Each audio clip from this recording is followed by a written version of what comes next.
అసెంబ్లీలో ప్రతిపక్ష పార్టీ ఒకటి ఉంది అని కూడా వాళ్ళు గుర్తించారట.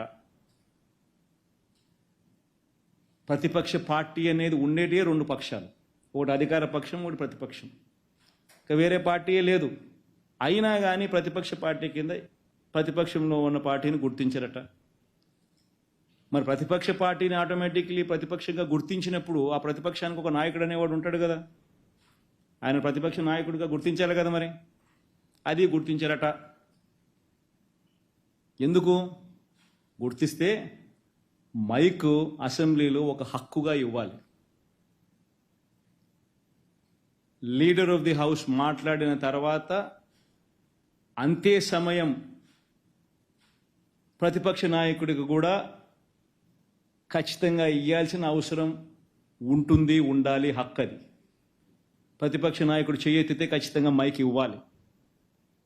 ప్రతిపక్ష నాయకుడికి అంతే టైం కేటాయించాలి. ఇవన్నీ చేస్తే ఈ మాదిరిగా ఆయన చేసిన పనులకు, ఆయన చేసిన పద్ధతులకు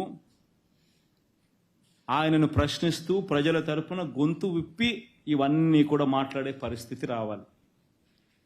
ఇవన్నీ ఎవరు మాట్లాడకూడదు, ఇవన్నీ ఎవరు అడగకూడదు, ఎవరు రోడ్డు మీదకి రాకూడదు, ఎవరు అసెంబ్లీలో క్వశ్చన్ చేయకూడదు, మేము ఏం చేసినా కానీ ఎవరు మాట్లాడకూడదు అని దుర్మార్గమైన ఆలోచనలతో చంద్రబాబు నాయుడు ఇవన్నీ చేస్తూ ఉన్నాడు. కాబట్టి ఇక అసెంబ్లీలో గొంతు విప్పినా విప్పలేకపోయినా అసెంబ్లీలో జరిగేటప్పుడు మాత్రం ఇదే మాదిరిగా ప్రజల తరపున మీడియాను ఉపయోగించుకుంటూ, మీడియాలో కూడా బహుశా ఈనాడు, ఆంధ్రజ్యోతి, TV5 లాంటి దుర్మార్గులు, చంద్రబాబు నాయుడు లాంటి కొవ్వొట్సు, చంద్రబాబు నాయుడు గారిని మోసే వ్యక్తులు అనుకూలంగా ఎలాగూ రాయరు, ఉండరు. కాబట్టి న్యూట్రల్గా ఉండే మిగతా పత్రికా యాజమాన్యాలు, మిగతా పత్రికలు, నిజాన్ని నిజంగా చెప్పగలిగిన పత్రికా యాజమాన్యాలను,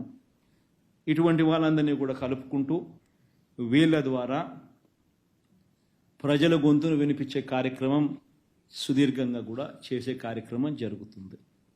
thank you. Please subscribe Telugu Politics.